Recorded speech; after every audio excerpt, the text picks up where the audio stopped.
what I'm going to recommend to you is find that posterior aspect of the lateral origin of the sternocleidomastoid, and with your fingers pointing to more the posterior of your patient, you're going to come in and scoop underneath. I've been doing this technique for 30 years now, where we do some chest region work, etc. And over those 30 years, I've gotten a pretty good bell curve of what people say when we do this type of intervention. And what was interesting is once I started doing it through a person's hands or through their clothing, their feedback was identical to what the people said when I was basically forcing my hand onto the chest. And I think I want to have my hand in the general region of the lower abdomen. If you're a muscle-based therapist, you're going to think of the muscle from superficial to deep, the abdominal musculature, etc., down into the deep hip flexors. If you're a nerve-based practitioner, you're going to be thinking of all the nerves that run through that area. I'm a human practitioner, and I like to think of the humanness of what's going on and what happens when I touch Melissa in this region. Remind your patient for every sequence that we're doing that you want to connect them to their issue. So Melissa, the goal here is for us to connect with that feeling of a pressure, a lump in your throat. All right?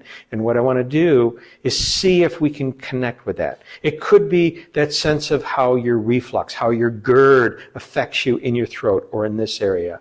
I'm looking to do something that you find meaningful. No. And if we took that whole hyoid region and moved it laterally and held it at end range, or trying a little bit of downward or upward movement, and then compare and contrast the other side. Or we move down into the thyroid cartilage itself and we play with that lateralization. What happens when we go to one side? What happens when we go to the other side?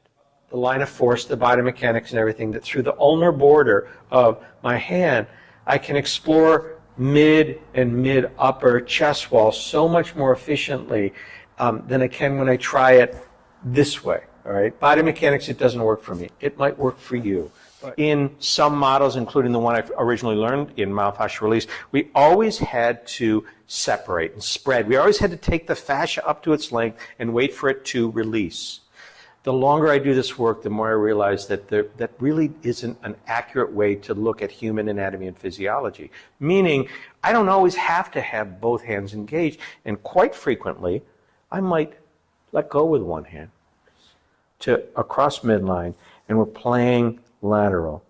You can do all sorts of engagements in the floor of the mouth itself, down lower in the laryngeal region. I could scoop and drag downward on the larynx.